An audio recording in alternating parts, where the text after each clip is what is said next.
देवादिदेव चरणे परिचरणं सर्वदुःखनिर्हरणं कामदुहि कामदाहिनी परिचेतयादारतो नित्यम् अर्हच्चरणसपर्या महानुभावं महात्मनामवदत् भेकः प्रमोदमत्त कुसुमेनेकेन राजगृहे। मोक्षार्थियों, हमारा कर्तव्य हमें सौंपे गए काम को बखूबी करना ही पूजा है। इसे इंग्लिश की एक कहावत में कहते हैं, वर्क इज वर्शिप।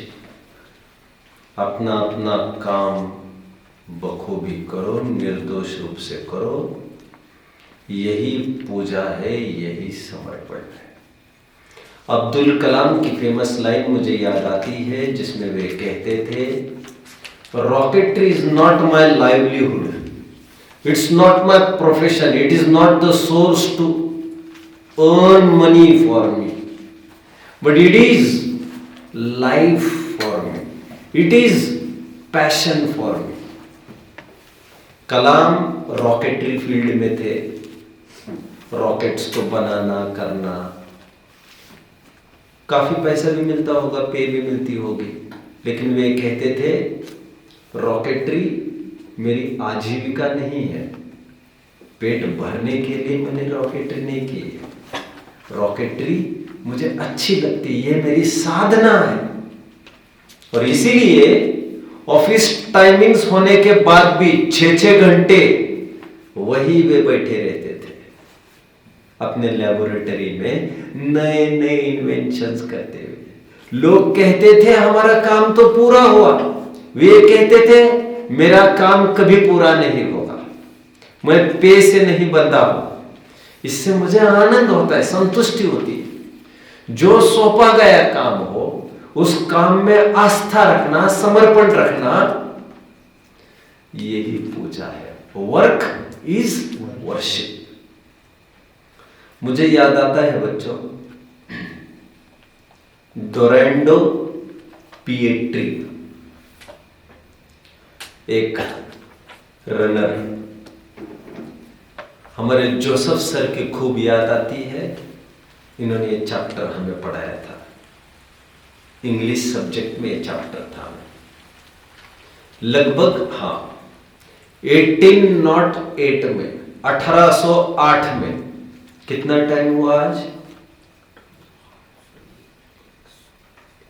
100-200 वर्ष, लगभग 215 वर्ष, राइट? ओके, आज से 215 वर्ष पूर्व, लगभग 1808 में ओलंपिक्स हुए बच्चों। ओलंपिक्स के अंतर्गत मैराथन हुआ, रनिंग रेस हुआ। उस रनिंग रेस में लीड ले लिया चार्ल्स ने, और डोरेंडो पिएट्री पिछड़ गए। उनको पता चल गया, मैंने कभी आपसे साझा की है ये बात, लेकिन आज मैं नामोल्लेख के साथ, पूरे घटना काल के उल्लेख के साथ मैं इसका वर्णन कर रहा हूँ। उनको पता चल गया कि फर्स्ट रैंकर रैंक कर चुका है, सेकंड रैंकर रैंक कर चुका है, थर्ड रैंकर भी रैंक कर चुका है। रनिंग के दौरान कुछ ऐसा योग बना, बार बार गिरे, बार बार गिरते, बार बार खड़े होते, फिर गिरते, फिर खड़े होते, हिम्मत आखिर तक छोड़ी नहीं। फिर स्टेडियम में से एक जन दौड़ता आया, एक रनर, उन्होंने उसे उठाया, and he helped him cross his border। उन्होंने अपनी रनिंग रेस पूरी की। हालांकि वे कोई हकदार नहीं थे इनाम के, but the queen of England, she was so impressed with Dorando Pietri कि कैसा जुनून है इनमें। इन्हें इससे कोई फर्क नहीं पड़ता, इन्हें कोई मेडल मिलने वाला है नहीं मिलने वाला है। मैं दौड़ रहा हूं इसीलिए दौड़ रहा हूं क्योंकि दौड़ना मेरा काम है, इससे मुझे कोई फर्क नहीं पड़ता मेरा कौन सा रैंकिंग और कौन सा नंबर लगेगा। लगभग लोग 1 2 3 तीनों जन आगे निकलने के बाद लोग लगभग ये समझने लगते हैं कि अभी तो मुझे कोई इनाम ही नहीं मिलेगा, अगले साल देखा जाएगा, वे गिव अप कर देते। उन्होंने कहा नहीं, मैं मेरी रेस पूरी करूंगा, इसी में मुझे आनंद है। बाद में क्वीन ने उन्हें उनके इस पैशन को देखकर और इस जुनून को देखकर, इस समर्पण साधना को देखकर उन्हें गोल्डन कप भेंट के रूप में दे दिया था। जो ऑस्कर अवार्ड्स दिए जाते हैं बच्चों, वो कोई नामी हीरो को दिए जाते हैं ऐसा भी नहीं है। यदि विलेन का रोल कोई बखूबी करता है तो उसे भी दिए जाते हैं। कई विलेन्स ऐसे हैं जिन्होंने ऑस्कर अवार्ड्स लिए। रावण के रोल को अदा करके कोई सर्वोत्तम एक्टर भी बन सकता है उस सीरियल का, उस फिल्म का, ऐसा भी हो सकता है। जरूरी नहीं कि राम ये अच्छी एक्टिंग करेगा। बात यह है मुझे क्या किरदार अदा करना है, आप तो हमें बताइए और वो किरदार हम अदा करके दिखाएंगे। That is an art. आपको राम का किरदार अदा करना है तो बहुत बड़ी आर्ट नहीं है, क्योंकि लोग आपको वैसे ही पूज्यता की तरफ से देखेंगे। कितने कम लोग होंगे जो वे ये देखते होंगे ये एक्टिंग कैसी कर रहा है, वे तो इसी में राम देखते। और रावण का जिसने रोल किया है रोड पर आने के बाद प्राय लोग उनको बहुत अच्छी दृष्टि से नहीं देखते होंगे, बावजूद इसके उन्होंने ये रोल स्वीकार किया और बखूबी किया इसको। और सभी विलन के रोल करने वाले अपने जीवन में नॉर्मल लाइफस्टाइल में खराब होते हैं, ऐसा नहीं होता है। सभी हीरो के रोल करने वाले सज्जन और नैतिक आचरण करने वाले होते हैं, ऐसा भी नहीं होता है। एक रोल दिया गया है तुम्हें और रोल जो दिया गया है वो मैं बखूबी अदा करूंगा, दैट इज माय आर्ट। इसलिए हमारे जोसेफ सही एक बात निरंतर इस बात को कहते थे, act thy part well and there lies the honour. तुम तुम्हारा पार्ट अच्छे से अदा करो, उसी में सम्मान है। मुझे याद आता है वे ये कहते थे झाड़ू लगाने की नौबत है तो बहुत अच्छे से झाड़ू लगाना चाहिए, इससे कोई फर्क नहीं पड़ता हम क्या काम कर रहे हैं, वही समर्पण है, वही पूजा है हमारी। अभी बहुत टाइम बाद मुझे कोट मिला जो बिल्कुल इसी बात को कहते हैं। मुझे लगा आपके सामने मैं पढ़ के दिखा दूं। ये मार्टिन लूथर किंग जूनियर का ये कोट है, मैं जो पढ़ के दिखाऊंगा। मार्टिन लूथर किंग जूनियर कौन है? ये 1955 में हुए, यूएस। ये एक पॉलिटिशियन थे। पॉलिटिशियन के साथ साथ ये एक अच्छे फिलोसोफर भी थे। इससे बढ़कर और क्या प्रमाण चाहिए? उन्हें नोबेल अवार्ड भी मिला था पीस के लिए। जैसे हमारे बोलिए मदर टेरेसा को पीस के लिए नोबेल अवार्ड दिया गया है। अब वो सूची देखेंगे नोबेल अवार्ड की पीस के लिए, उसमें एक नाम मार्टिन लूथर किंग जूनियर का भी मिलेगा। उसका एक बहुत अच्छा कोट है, मुझे लगा आपको ये बताया जाए। देखो क्या कहते हैं। If a man is called to be a street sweeper, कितने जन समझ रहे हैं मेरी बात को? If a man is called to be a street sweeper, नहीं समझ में आ रहा है? यदि एक आध आदमी को अपॉइंट किया गया रास्ते को झाड़ू लगाने के लिए, street sweeper, he should sweep streets even as Michelangelo painted.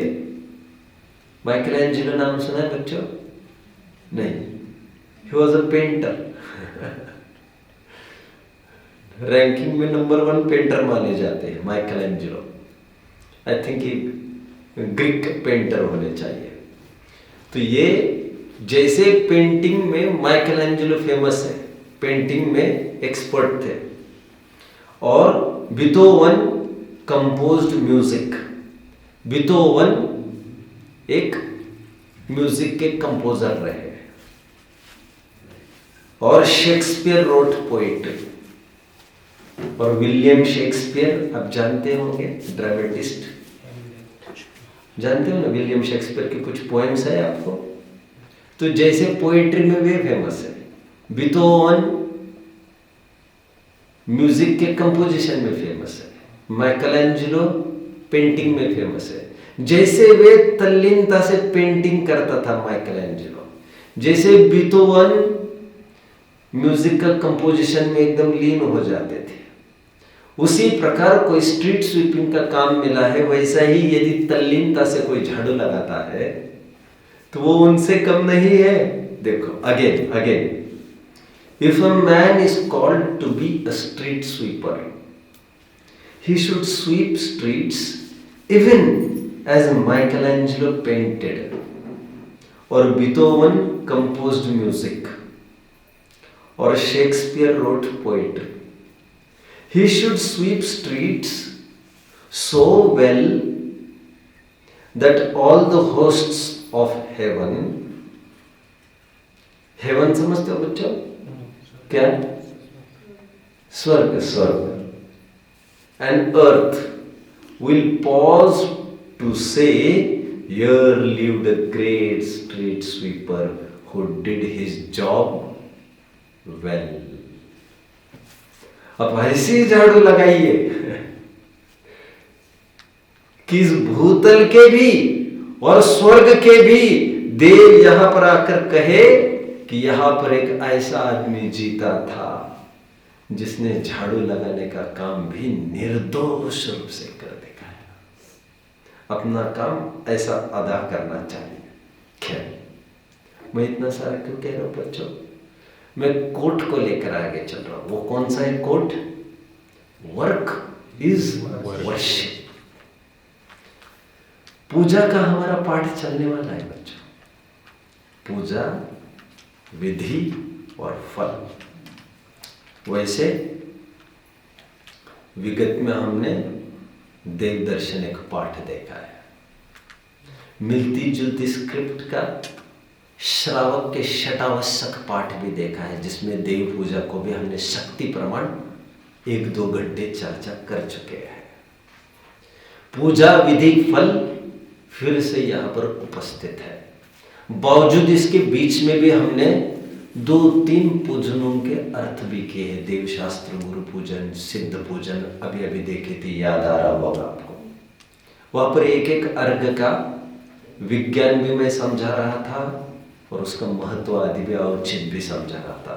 बावजूद इसके इस पाठ में आपको नया नया प्रमेय मिलेगा। प्रमेय बहुल यह पाठ होगा।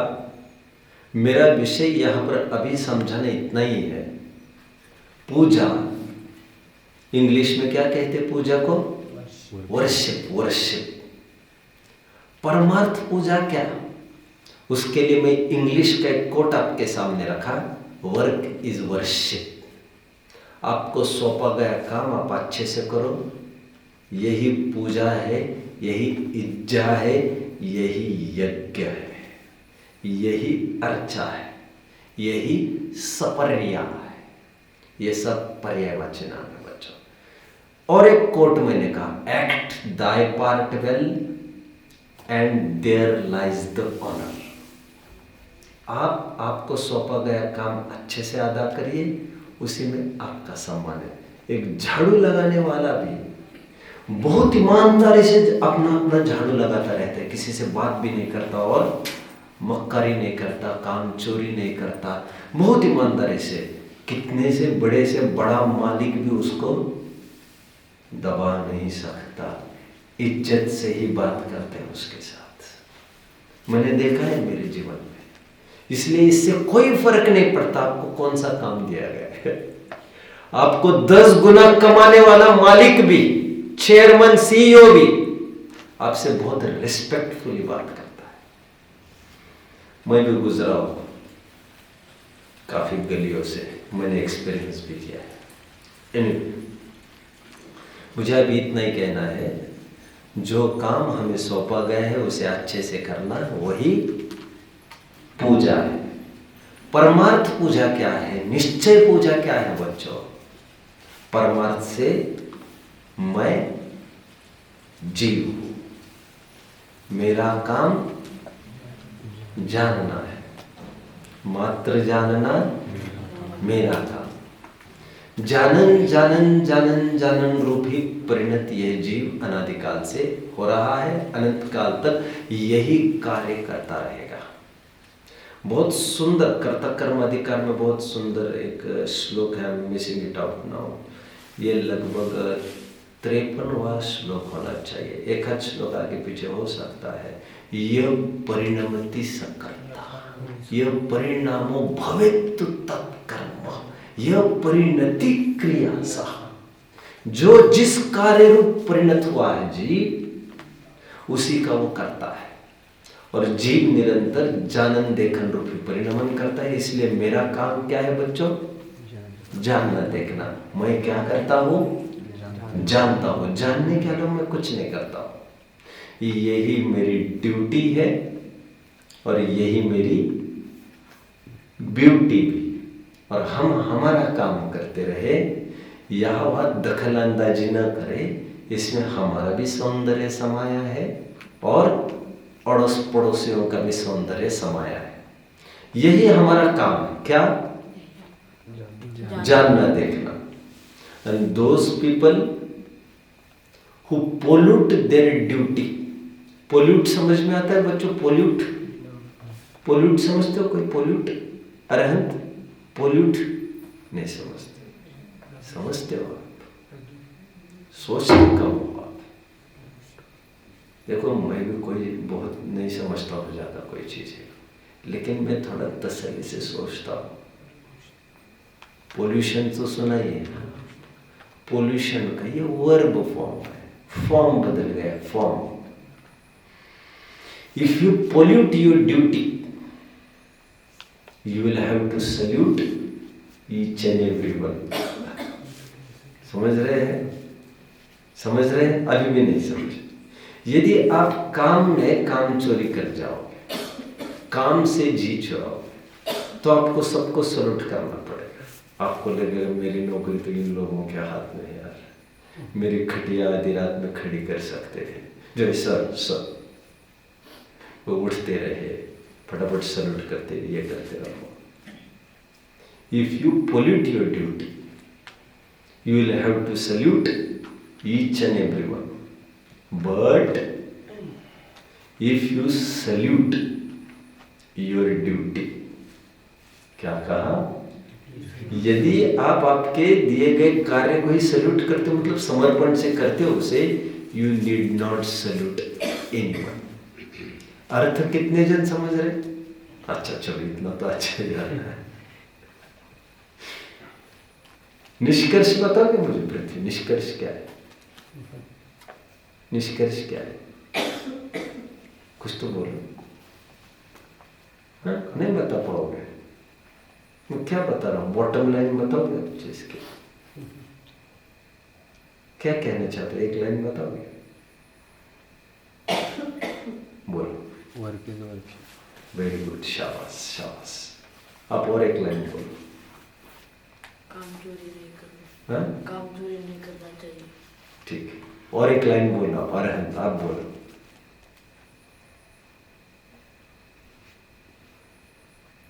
ड्यूटी हमारी, बोलो। जो काम दिया है वही अच्छे से करना, उसी में अपना सम्मान। ठीक, कुछ तो भी बोलना है। एक लाइन बोलने में ऐसे कौन सा कष्ट हो रहा है? Work is worship. जो काम हमें अदा किया है वो हम बखूबी करेंगे। आज इसी में मक्कारी करेंगे तो हमारे प्रमोशंस वगैरह भी सब लटक जाएंगे। एनीवे, मैं तो परमार्थ पूजा की बात कर रहा हूँ। जानना जानना मेरा काम है, ऐसा स्वीकार करना यह परमार्थ पूजा है, निश्चय पूजा है। मैं जानने वाला आत्मा हूँ ऐसा स्वीकार करने से संबंध निर्जरा होती है, यही निश्चय पूजा है। और इसी पूजा का फल क्या होगा बच्चों? निर्वाण। विधि को भी मैं पहले कह देता हूँ, फिर मैं आगे बढ़ता हूँ, मुझे लग रहा है। नहीं तो आइए मैं कुछ आधार पहले पेश करता हूँ आप सबके सामने। परमार्थ पूजा के कुछ आधार पेश करूँगा। आप देख पा रहे होंगे जनरली जब जब भी पूजा की बात चलती है हमारे सामने दो चीजें आती है, एक पूज्य और एक पुजारी। हमने कहा पूजा करो तो आपने तुरंत एक प्रश्न पूछा किसकी और आपके दिमाग में ये है सामने कोई तो हो जिसकी पूजा करो। मतलब हमें जितना परिचित है अनादिकाल से वह द्वैत पूजा है, द्वैत भक्ति है, ड्वेल भक्ति, जिसमें पूज्य अलग है और पुजारी अलग है। हमारे आध्यात्मिक ग्रंथ हमें यह समझाने की कोशिश करते हैं तू ही आराधक है, तू ही आराध्य है, तू ही पुजारी है और तू ही पूज्य है। एक छंद बोलते थे, हम याद आ रहा होगा, लगभग महीने भर पहले एक छंद बोला था मैंने यहाँ से, छंद के भक्ति की एक लाइन्स, फिर मैंने आपको प्रेरणा की थी आप रात में इसी को गाना। पूज्य तुम और पुजारी मैं, यह भेद मिटाने आया। याद है? मुझे तो याद भी नहीं है, मैं तो मेरे जुगाड़ की शब्द डाल के बोलता हूँ, मैं कोई प्रोफेशन नहीं। पूज्य और मैं पुजारी, इस भ्रम को मैं तोड़ दिया। हम काफी भ्रम पाले। अब मेरे पास कल एक जन आए, मैं उनकी थोड़ी सी बात कर देता। उम्र हुई है 34। क्या कहा? 34। एक लड़का है, अच्छा कमाता लड़का है। मेरे पास क्यों आए थे मैं समझ नहीं पाया ज़्यादा, लेकिन वो बैठने के दरमियान उनके घर वाले बोले हमें एक ही चिंता है कि इसकी शादी हो जाए। मैंने कहा देखो, सबसे पहले आप इस चौकड़ी को तोड़ दीजिए, शादी बराबर सुख। जब तक आप यहाँ पर इसी चौकड़ी में घूमते रहेंगे, शादी नहीं होगी तो सुख कैसे होगा? तो आपका पतन चालू, आपको कोई नहीं बचा सकता। शादी मतलब सुख ऐसा नहीं, जितना ललचा रहे हो आज शादी के लिए, हो सकता है बाद में उतने ही पछताओगे। जितने सालों ललचा रहे और महीनों में नहीं बर्दाश्त कर पाओगे उसको।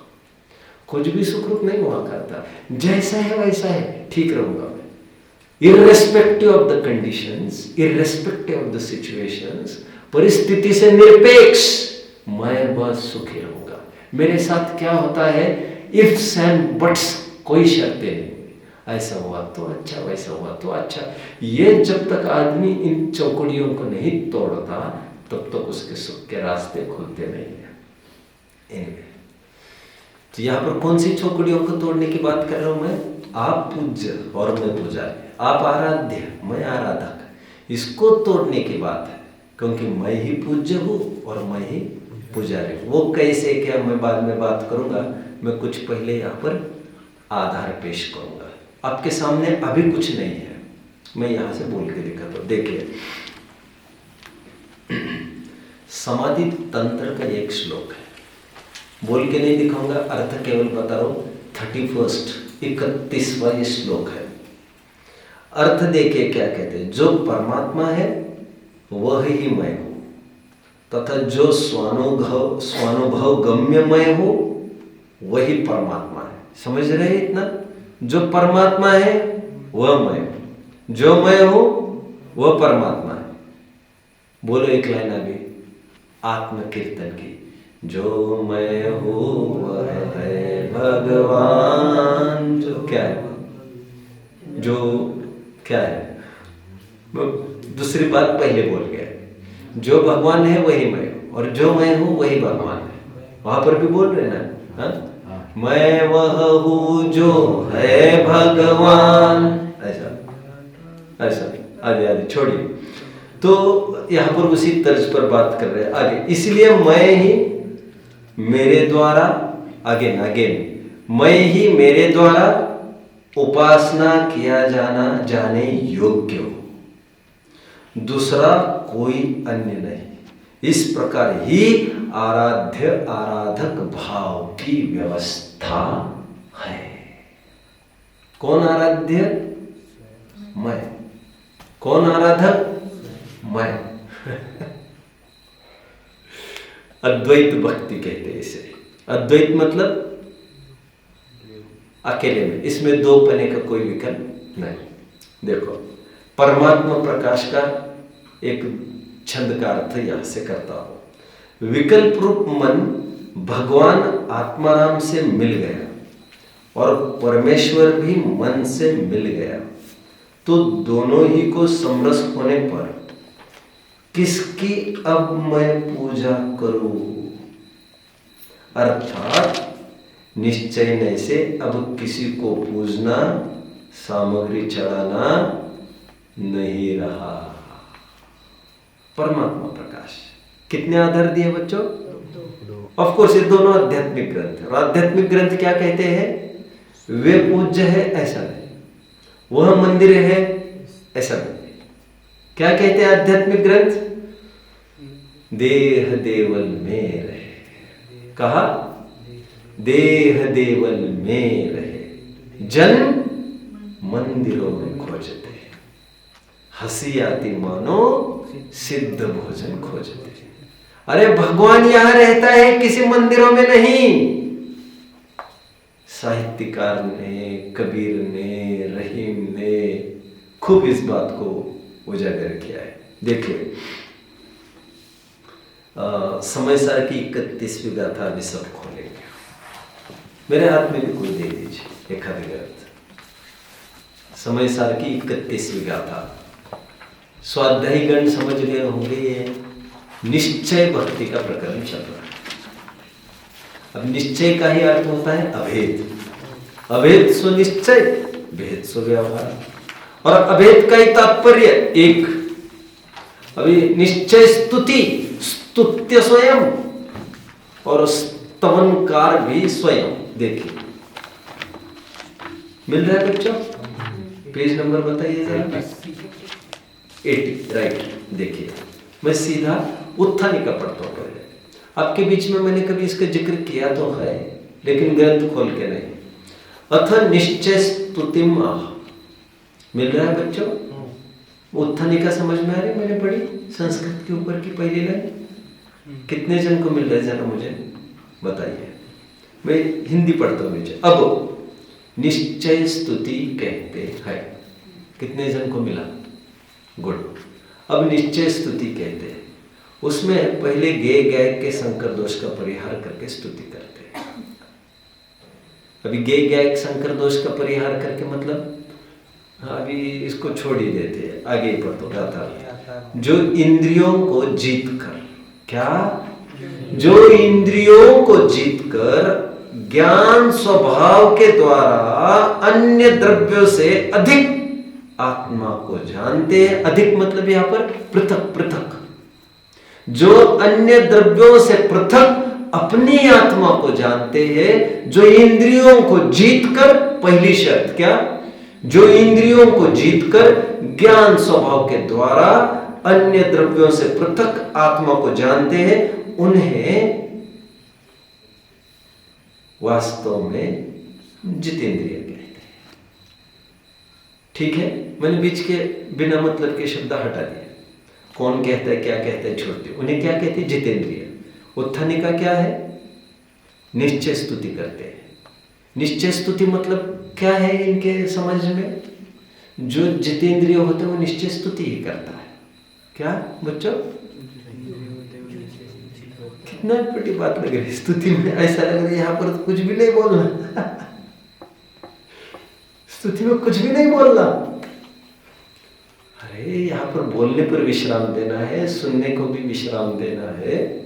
सभी इंद्रियों से अतीत, इंद्रियों को जीत कर, जो अपने ज्ञान स्वभाव को जानता है, पर से भिन्न, एकत्व विभक्त, पर से भिन्न अपनी आत्मा को जानता है। वो अपनी आत्मा को जानना, यही इंद्रियों को जीतना है और यही निश्चय से स्तुति कहलाते। स्तुति क्यों अभी यहाँ पर लिया मैंने? हमारा प्रकरण पूजन का चल रहा है। पूजन, भक्ति, स्तुति, ये सब एक अर्थवाची मैं आपको बता चुका हूँ।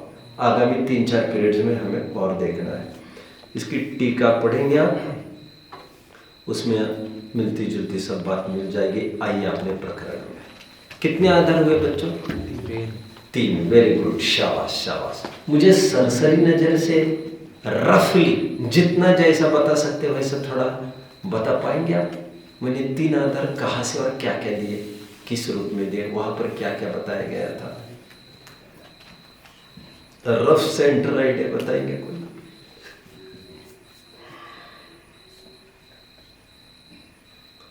और जितने अनुष्ठान होते हैं ना बच्चों, अनुष्ठान, उसका लोक में अर्थ व्यवहारिक रूप से होता है। क्या कहा मैंने? जैसे हमने अनुष्ठान, जैसे का पूजा अनुष्ठान, मैं पूजा करने गया था, तो लोग यही समझेंगे किसी मंदिर में गए थे और किसी वेदी के सामने बैठकर किसी भगवान की पूजा की होगी। या तो आदिनाथ होंगे, या तो महावीर होंगे, या तो बीच के कोई होंगे। लोग पूजन का तात्पर्य इसी को समझते। यदि आपने कहा कि ये आदमी तपस्वी है, तो यही समझेगा समझने वाला तपस्वी है मतलब उपवास वगैरह करते होंगे। आपने कहा ये दानी है, तो समझने वाला यही समझेगा दानी मतलब खूब पैसा वगैरह देते होंगे।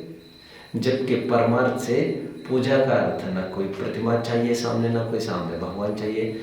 दान के लिए ना पैसे की जरूरत है, ना पात्र की जरूरत है। निश्चय दान के लिए बच्चों, क्योंकि निश्चय से कोई किसी को कुछ दे ही नहीं सकता। और निश्चय तप क्या है? इच्छा निरुद्धस तपः। इच्छा ही नहीं होना ही तप है निश्चय से। अब इसमें उपवास कहां से घुस जाएगा? समझ रहे हो बच्चों? ठीक है, देखिए, इसलिए ये सब अटपटा लगता है। मैंने आपको प्रश्न पूछा, उसका उत्तर कौन देगा? मैंने आपको 3 आधार दिए अभी, वे क्या बताते हैं? 3 आधार जरा मुझे कोई बताएगा? एक आधार मैंने समाधि तंत्र अथवा समाधि शतक, पूज्यपाद स्वामी का एक ही नाम है। पूजा तंत्र में, समाधि तंत्र में बात यह आई, आराध्य आराधक संबंध एक ही आत्मा में होता है। राइट? आगे परमात्मा प्रकाश में क्या बात आई? जब मन से ही हमारे भगवान का मिलन हो गया, हमारे आत्मा का मिलन हो गया, तो बाहर के पूजा की और द्रव्य सामग्री आदि चढ़ाने की क्या आवश्यकता है? ये 2। तीसरे में क्या आया? समय सार की 31वीं गाथा में क्या आया? जो पर द्रव्य से भिन्न अपने आत्मा को जानता है, अर्थात जो जितेंद्रिय होता है, जो इंद्रियों को जीतता है, अर्थात जो गे गैक संकर दोष का परिहार करता है। गे गैक मतलब इनके कारण मैं जानता हूं, ये गे है इसलिए मैं जानता हूं, ऐसी भावना का निराकरण करता है, वह निश्चय स्तुति है। जो अपने आत्मा में रमता है वो निश्चय स्तुति है। ठीक है, अभी और एक आधार, अंतिम समय सार नाटक है आपके सामने बच्चों, आज उसे पढ़ेंगे। पेज नंबर खोलिए 216।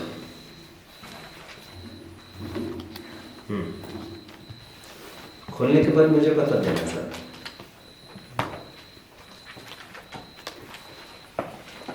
मिल गया? बहुत सुंदर छंद है, बहुत सुंदर। पीछे देना जरा कोई बच्चों, समय सार नाटक दीजिए पीछे। देखिए, ये सवैया 31 का छंद है बच्चों। इतना सुंदर निरूपण किया। मैं थोड़ा सा पहले आपको अर्थ बताता तो आपको मजा आएगा। एक तरफ चक्रवर्ती को खड़ा किया है और एक तरफ सम्यक दृष्टि को खड़ा किया है, और दोनों की तुलना कर रहे हैं बनारसी दास जी। तुलना क्या? समानता दिखा रहे हैं, समानता। अभी ये नहीं समझना कि चक्रवर्ती होते हैं वे कोई सम्यक दृष्टि नहीं होते, चक्रवर्ती सम्यक दृष्टि ही होते हैं। बट यहाँ पर यह कहा जा रहा है हर एक सम्यक दृष्टि चक्रवर्ती जैसा ही ठाठ होता है उसका सम्यक दृष्टि का। चक्रवर्ती की तुलना किससे की जा रही है? सम्यक दृष्टि से, अथवा सम्यक दृष्टि की तुलना किससे की जा रही है? चक्रवर्ती से। सम्यक दर्शन प्राप्त किया मतलब किसी चक्रवर्ती से कम नहीं है। जैसा उसका वैभव है वैसे इसका वैभव है, जैसी उसकी ताकत है वैसे इसकी ताकत है, ऐसा बताया जाने वाला है। एक मंच पर दोनों को खड़ा किया जा रहा है, चक्रवर्ती और सम्यक दृष्टि। पहला पॉइंट ये बताएंगे क्या है खासियत चक्रवर्ती की। चक्रवर्ती 6 खंड का मालिक है, 6 खंड को उसने अपने अधीन कर रखा है, 6 खंड पर उसका अधिकार चलता है। सम्यक दृष्टि कैसा है? सम्यक दृष्टि के भी 6 द्रव्यों पर पूरा अधिकार हो गया है, अर्थात पूरे द्रव्य व्यवस्था को वह समझ चुका है, द्रव्य स्वतंत्रता को समझ चुका है। इस बहाने उसने 6 द्रव्यों पर अपना अधिकार जमा लिया है। पहला पॉइंट समझ में आता है बच्चों? इसी तर्ज पर आगे बढ़ेंगे हम। देखिए अभी छंद जिन्हीं के दर्व मिति आएगा, 216 पेज है ना, अभी आएगा। देखिए जिन्हीं के दर्व मिति साधन 6 खंड तिथि। मिल रहा है क्या? कि नहीं मिल रहा है? सुनो, एक ग्रंथ दे के आओ और आप आगे आकर शेयर करो, छोड़ो इन बातों को। हाँ चलो, यहाँ आगे आकर बैठो, आगे आकर बैठो। हाँ अच्छा ठीक है, देखो जिन्हीं के दर्व मिति साधन 6 खंड तिथि। बस समझ रहे? पहली लाइन का मैंने अर्थ कर दिया था, दूसरा अर्थ देखिए। चक्रवर्ती की और क्या खासियत है? चक्रवर्ती ने पूरे शत्रु पक्ष को, शत्रु दल पर अपना एक अधिकार स्थापित किया है, विनाश कर दिया है पूरा। हालांकि चक्रवर्ती को किसी के भी खून की एक बूंद भी बहाने की जरूरत नहीं पड़ती, इतनी तो उसकी धाक और पुण्य है। बट यहाँ पर अलंकारिक भाषा में ये कह रहे हैं कि समस्त जितने भी अरिगण है, शत्रुगण है, उन सबका नाश कर दिया है। और सम्यक दृष्टि की क्या विशेषता है? सम्यक दृष्टि की विशेषता है इन्होंने भी जितना अपना शत्रु पक्ष था, मोह राग द्वेष रूपी विभाव का, उन सब की पंक्ति को, उन सब की पंक्ति मतलब कतार, ग्रुप को खत्म कर दिया है, विनाश कर दिया है। सेकंड लाइन, विन से विभाव अरि पंक्ति पतन है, जिन्हीं के भक्ति को विधान ए नव निधान। सम्यक चक्रवर्ती की संपत्ति कितनी होती है? 9 निधि का मालिक होता है बच्चों। कभी प्रसंग आएगा तो अलग से 1 घंटे में मुझे बताना पड़ेगा, एक एक निधियां बताऊंगा मैं। अभी शॉर्ट में एक निधि का वर्णन करता हूँ आपको। एक निधि ऐसी है चक्रवर्ती के पास, जब दिग्विजय के लिए निकलते हैं तो बड़े बड़े समुद्र बीच में पड़ते हैं, राइट? आपको लगता होगा ये कैसे तैर कर जाते होंगे ये सब, सेना क्या करती होगी, क्या होता होगा? उनके पास ऐसी एक निधि है बच्चों, जिससे वो ठेठ इस ओर से लेकर उस छोर तक पूरा फ्लोरिंग यहां से वहां तक बिछा सकते। खूब पानी बरसने लग जाए, धूप होने लग जाए, ऐसी एक निधि है, यहां से वहां तक पूरा रूफ कर देते हैं। और ये सब ऐसा नहीं है कि कोई पत्थर मारेगा तो रूफ फट जाएगा, उसको सिलना पड़ेगा, ऐसा नहीं है। ये सब देवोपुनीत निधियां होती है। मैं तो आपको कुछ सैंपल्स दिखा रहा हूं, ऐसे काफी निधियां उनको प्रकट हो जाती है। कुछ निधियां ऐसी है जैसे उन्हें वाद्य यंत्र चाहिए इतने सारे, तो एक निधि केवल वाद्य यंत्र दे देती है उनको। कपड़े चाहिए पूरी सेना को, एक निधि केवल कपड़े का प्रोविजन करेगी सबको।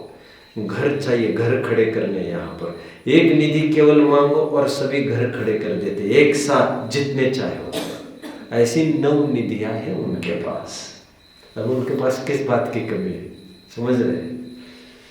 तो एक तरफ चक्रवर्ती की कितनी प्रॉपर्टी है, 9 निधि के वे मालिक है। कह रहे इनके पास कोई कम प्रॉपर्टी नहीं है सम्यक दृष्टि के पास। कह रहे इनके पास कौन सी प्रॉपर्टी है? इनके पास भी नौ निधियां है। ये कौन सी नौ निधियां? बोले नवदा भक्ति। नवदा भक्ति जानते हैं? सुना तो होगा ना नवदा भक्ति बच्चों?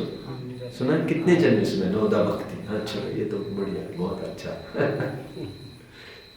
नवदा भक्ति मतलब धा मतलब 9 प्रकार की भक्तियां।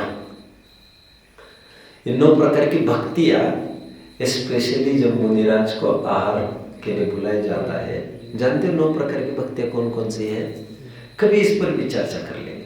मैं अभी सैंपल बताता हूं आपको। जैसे पहली भक्ति पड़गाहन, जिसे कहते हैं प्रतिग्रहण। प्रतिग्रहण से लेकर प्रणाम, प्रक्षाल, पूजन तक, ये नवदा भक्ति में से 4 भक्तियां कही मैंने। पो प्रतिग्रहण, पूजन, प्रणाम, प्रक्षाल। फिर कभी लिखूंगा मन वचन काय की शुद्धि। आहार जल शुद्ध है ऐसा कहना। मन वचन का ये 3 अलग अलग भक्ति हो गई कि शुद्धि कहना। इस प्रकार 9 प्रकार की भक्ति बताई गई। तो सम्यक दृष्टि की भी, लेकिन यहां पर नई बात थोड़ी सी बोलेंगे। सम्यक दृष्टि भी 9 निधि का मालिक है। कौन सी 9 निधियां है? तो कहते हैं उसके 9 प्रकार की भक्ति है उसके पास। उसकी चर्चा आगे करनी है मुझे, और इसी की मुख्य चर्चा करनी है, आगे करूंगा मैं। पहले छंद लिया है, छंद का अर्थ में मैं तो पहले कर दूं। त्रिगुण के भेद मानो 14 रत्न। चक्रवर्ती 14 रत्न का मालिक होता है। मैंने कभी चर्चा की है आपको। 7 चेतन रत्न होते हैं और 7 अचेतन रत्न होते हैं। जैसे एक उदाहरण देता हूं मैं आपको। एक पुरोहित नाम का रत्न है उनका, क्या? सलाहकार होता है वो। तो ये रत्न अरेगेर आदमी नहीं रहता है। इनके जैसा सलाहकार पूरे विश्व में भी, मतलब विश्व का तात्पर्य भरत क्षेत्र की बात कर रहा हूं मैं, 6 खंड की बात कर रहा हूं, राइट। इस 6 खंड में इनके सरीका कोई मंत्री नहीं मिलेगा, सलाहकार नहीं मिल सकता। पुरोहित नाम का एक रत्न होता है। जैसे उनकी पत्नी है सुभद्रा, तो वह रत्न है, रत्न बच्चों, चेतन। इनके जैसी सुंदर स्त्री 6 खंड में कहीं भी नहीं मिलेगी। अब उनकी फीचर्स क्या क्या है फिर कभी। अभी 14 रत्न के मालिक है। सम्यक दृष्टि के भी 14 रत्न है। कौन कौन से? अभी यहाँ पर जो कवि ने, लेखक ने लिखा है वो मैं अपेक्षा खोलता हूँ। ऐसी कई अपेक्षा हो सकती है। सम्यक दर्शन के 3 भेद, औपशमिक, सापशमिक, साहिक, ये 3 रत्न। ज्ञान के 5 भेद, मति श्रुत अवधि मन परे केवल ज्ञान। हालांकि ये कहना बेकार इसलिए है, उन्हें केवल ज्ञान कहा होता है, लेकिन ये लेखक ने लिखा है अपना नीचे फुटनोट में। मैं मेरी तरफ से भी अर्थ कर सकता हूँ, लेकिन अभी इतना सरकने को मुझे टाइम नहीं है। लेकिन मुझे बहुत संतोष नहीं है जो अर्थ किया है फुटनोट में। आप देख पा रहे अर्थ? क्या अर्थ किए ज्ञान के कितने भेद? कौन से? मन प्रयोग केवल भी क्या है। अब हर एक सम्यक दृष्टि के पास ऐसा होना जरूरी नहीं है, तो भगवान की बात आ जाएगी। खैर, मैं तो अविरत सम्यक दृष्टि में भी लागू हो ऐसे गुण की बात। बनारसी दास जी के मन में क्या चल रहा होगा, ये अभी बैठकर आदमी कैसे कोई समझ सकता है, लेकिन मैं कभी फिर कोशिश करूंगा। यहां पर कह रहे हैं सम्यक दर्शन के 3 भेद, सम्यक ज्ञान के 5 भेद और सम्यक चरित्र के 6 भेद करके दिखाए। सामयिक, छेदोपस्थापना, परिहार विशुद्धि, सूक्ष्म संप्रय, यथा चरित्र, संयम, 6 भेद। इस प्रकार 14 रत्न बताए। सम्यक दृष्टि के यही रत्न है, क्योंकि रत्नत्रय 3 प्रकार के रत्न बता लेते थे। सो ये 3 रत्न बता दिए। समझ रहे हैं? हमारे भी पास रत्न है। आगे ऊपर से पढ़िए फिर से। जिन्हि के दर्भ मिति साधन छखंड स्थिति विन से विभावकारी पंक्ति पतन है। जिन्हि के भक्ति को विधान है नवनिधान। त्रिगुण के भेद मानो 14 रतन है। जिन्हि के सुबुद्धि रानी चूरे महामोह वज्र। बस जब चक्रवर्ती दिग्विजय के लिए निकलते हैं, जानते हैं आप क्या होता है बच्चों? जानते हैं? जब चक्रवर्ती निकलते हैं दिग्विजय के लिए, तो राजमाता आती है तिलक करने के लिए। तो तिलक किससे करते जानते हैं आप? किससे करते होगी तिलक? हीरे से। हीरे से। वो हीरा को कैसे तिलक कैसे कर सकते हैं? उस हीरे को केवल अपनी चुटकी में पकड़ती है और उसको केवल ऐसे करते उसका भस्म हो जाता है और उसी को वो तिलक करती है। ये चक्रवर्ती की बात कर रहे हैं। सम्यक दृष्टि के भी ऐसा होता है, कह रहे हैं। कैसे? उसकी भी रानी है। कौन सी? सुबुद्धि रानी। वो क्या करती है?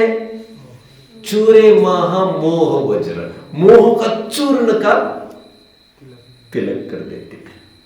वज्र, वज्र जो लिखा है ना, वो हीरा। हीरा, हीरा जैसा कठोर।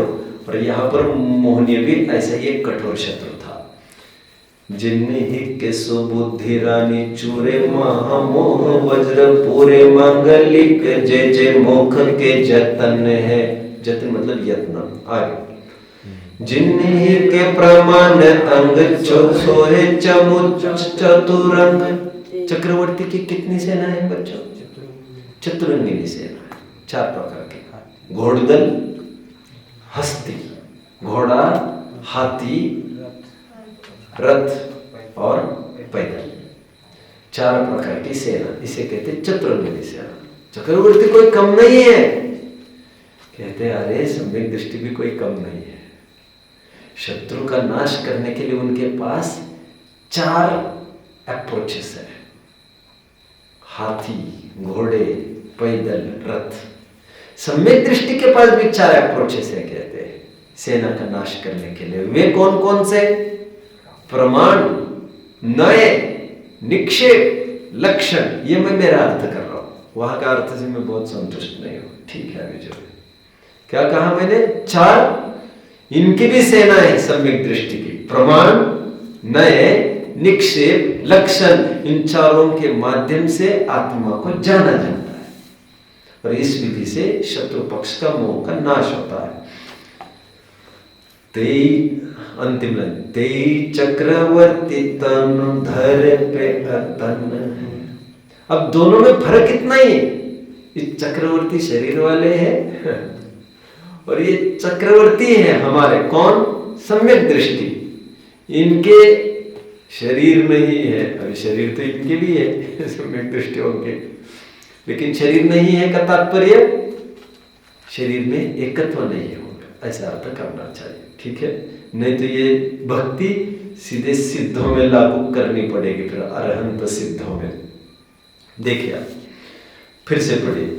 जिन्हीं के दर्प मिति साधन छखंड तिथि, बिन से विभाव हरि पंक्ति पतन है। जिन्हीं के भक्ति को विधान है, नव निधान त्रिगुण के भेद मानो 14 रतन है। जिन्हीं के सुबुद्धि रानी चूरे महामोह वज्र, पूरे मंगलिक जय जय मोख के जतन है। जिन्हीं के प्रमाण अंग सोहे चमु चतुरंग, तेई चक्रवर्ती तनुधर पे अतन है। लेकिन ये सब क्यों पढ़ रहे हैं हम? किसी को कोई डाउट आ रहा है? ये सब क्यों आ रहा है बीच में? मैंने आपको 3 आधार दिए थे। पूजा, भक्ति, स्तुति की परिभाषा करनी, वे सब निश्चय के थे। मैं स्वयं आत्मा हुआ ऐसा स्वीकार करना ही पूजा है। मैं निश्चय पूजा की परिभाषा कर रहा हूं, राइट?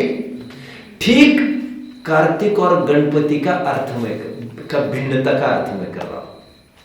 क्या कहा था कार्तिक और गणपति के बीच में बच्चों? जब ये कहा गया जो प्रदक्षिणा दे के आएगा पृथ्वी की, देखते हैं कौन प्रदक्षिणा दे के आता है, वो होगा ताकतवर। कार्तिक निकले विमान ड्राइव तुरंत, और गणपति ने क्या किया? माँ बाप की प्रदक्षिणा दी। यही मेरे लिए सब कुछ है, जीत गए। उसी प्रकार सम्यक दृष्टि विचार करता है, मैं ही भगवान हूं, वे भगवान मेरा क्या कर लेंगे? उन्होंने अपना निहाल किया है, सबको यहाँ पर अपना अपना करना पड़ता है। अब यहाँ पर मुझे आज आपको भक्ति का अर्थ करना था, भक्ति का। तो यहाँ पर क्या बात आई? 9 प्रकार की भक्ति आई। अभी भक्ति के लिए आगे का छंद पढ़ेंगे आप हम। अभी कौन सा छंद है, जरा ऊपर पढ़ना बच्चों। दोहा छंद है क्या? फिर ओके दे। श्रवण कीर्तन चिंतवन सेवन वंदन ध्यान, लघुता समता एकता नौता भक्ति प्रवाण। डॉक्टर साहब अभी अपने बीच में तो है नहीं, वैसे हुकुमचंद जी बाहर की मैं बात कर रहा हूँ। ये छंद उनको बहुत प्यारा था, जो मैं छंद अभी पढ़ा हूँ। मुझे भी इतना कोई समझने का कोई वजह भी नहीं थी, लेकिन मेरे तक बात इसलिए आ गई है कि उनको बहुत प्रिय है ये। जहाँ पर वेदी है भगवान की मूल, मैं स्मारक नहीं गया हूँ इसलिए मैं ज़्यादा परफेक्टली आपको नहीं बता सकूंगा क्या स्थिति है। तो डॉक्टर साहब ने ठीक वेदी के सामने ये छपवाया था, ये और उन्होंने ये कहा था, जब पेंटिंग हो रहा था, पूरा पेंट को ले लिया पूरा मंदिर काफी साल के बाद, तो उन्होंने ये कहा ध्यान रहे पेंटिंग करने के बाद जो छंद जहाँ था वही फिर से लिखाना है। मैं आँख उठाऊं उस छंद की तरफ तो उसी की तरफ मैं देखूं तो वो छंद मुझे मिलना चाहिए। जैसे मुझे भक्ति का छंद देखना है तो मुझे वही मिलना चाहिए। अब इस छंद में ऐसा क्या है बच्चों, ये अभी पता चलेगा आपको। यहाँ पर भक्ति कैसी करता है सम्यक दृष्टि, उसकी बात चल रही है। भक्ति मतलब आप क्या समझते होंगे? इतना लीन होता होगा जैसे आपको वो याद आ रहा होगा। कौन? अरे कुछ तो बोलो। धनंजय कवि याद आ रहा होगा। ऐसी भक्ति में चूर हो गया जिसमें मरे हुए पुत्र के मरे की खबर भी उसको डिगा नहीं पाई। या तो आपको रावण याद आ रहा होगा। शांतिनाथ भगवान की ऐसी भक्ति की सुनते हैं अपनी जांघों में से नसें निकाल के वो उसे तुनतुनी बजाकर सब करते रहे। ये सब इतना सब बेवकूफ़ी होती है क्या यार? कुछ भी वे पढ़ा रहे और तुम कुछ भी पढ़ते जा रहे। अथवा तो आपको मानतोंगाचार्य की याद आती होगी। ऐसी भक्ति की कितने ताले टूटे विराज, आपको नहीं पता? अच्छा अच्छा, आपके सामने नहीं हुआ ये। सच में मैं नहीं था वहाँ। सीसीटीवी कैमरे में चेक कर सकते हैं। भक्ति कहकर हमको यही भक्तियाँ याद आती है। बनारसी दास जी ने यहाँ पर 9 प्रकार की भक्ति कही है बच्चों, और मैं भी निरंतर इसका जिक्र करता रहता हूँ। सम्यक दृष्टि कुछ भी करे वो भक्ति है। मैं हमेशा कहता रहूँ वो झाड़ू भी लगा रहा है वो भक्ति कर रहा है। क्यों? झाड़ू लगाते समय वो सोच रहा है एक एक जीव की परिपालना मुझे करनी है, एक भी जीव का घात मेरे से ना हो जाए। समझ रहे हैं बच्चों? तो ऐसा करते समय जीव दया का पालन करते समय वो भक्ति कर रहा है। भगवान की भक्ति है। भगवान के बताए मार्ग पर चलना ही भगवान की भक्ति है। वो सो रहा है फिर भी भक्ति है। क्यों? सोते समय ये सोच रहा है कहीं देर ना हो जाए मुझे उठने में, कल के सामयिक का टाइम नहीं चूकने पाए मेरे से। और सोते समय में भी यही विचार कर रहा है, धन्य वे मुनिराज जो भूमि शयन करते भूमा ही पिछली शयन कछु एक आसन। कितना थोड़ा सोते। एनीवे यह सब भक्ति है। अभी भक्ति 9 प्रकार के क्या कह रहे हैं, अंत में जाकर ये कहेंगे जो आत्मा का चिंतन है वो भी भक्ति है, जो ध्यान करता है वह भक्ति है, समता पालता है वह भक्ति है, एकत्व स्थापित किया आत्मा में वह भक्ति है। यह सब भक्ति के पर्यायवाची। देखो श्रवण, जिनवानी को सुनना भक्ति है बच्चा। हमें क्या लगता है भक्ति का टाइम कितना है आपके? हाँ, आधा घंटा है। वो तो ठीक है, लेकिन कितने बजे होती है भक्ति? 6:30 से 7 पक्के भक्ति। और पूजन कब होती है? सुबह। स्वाध्याय कब होता है? हमने अलग अलग नाम दे दिए। ठीक है, समझने के लिए ठीक है ये, और व्यवहार ऐसा ही चलेगा। बट ये भी भक्ति है, वह भी भक्ति है, ये भी भक्ति है, सब भक्ति ही भक्ति है बच्चा। समझ रहे? जिस समय आप वही नृत्य कर रहे हैं वो सब भक्ति ही है। कल बहुत अच्छा लगा मुझे, ये बालक है हमारे पृथ्वी, मैं और आदित्य भैया खड़े थे, कुछ बात कर रहे होंगे, तो ये दौड़ते और ये कहा कि इन्होंने कहा कि पानी खत्म हो गया गुरुकुल का, कपड़े धोने के लिए पानी नहीं है, हमें टंकियों का पानी खत्म, पानी चाहिए। इन्होंने कहा चले जाओ तुम, कर देते व्यवस्था। इन्होंने आगे की भी बात कही है, वो अतुल काका को बोलो जल्दी ठीक है भाई, ओके। इन्होंने कहा काम हो जाएगा, तुम जाओ। अब ये 1 घंटे के बाद फिर से आए और भाग्य से फिर से शायद अपने 3 गुरुजी भी थे, शायद हम तीनों थे, राइट, हम दूसरे स्थान पर थे। तो दौड़े दौड़े वे ही 2 फिर से आ गए हमारे पास और वो ये कहने लगे पंडित जी जल्दी करो, टंकी ओवरफ्लो हो रही है, कुछ करो। मैंने कहा ये हो गया काम बढ़िया, तो तुम तो तब आते कि पानी चाहिए और ओवरफ्लो हो रहे तो हमें क्या करना है।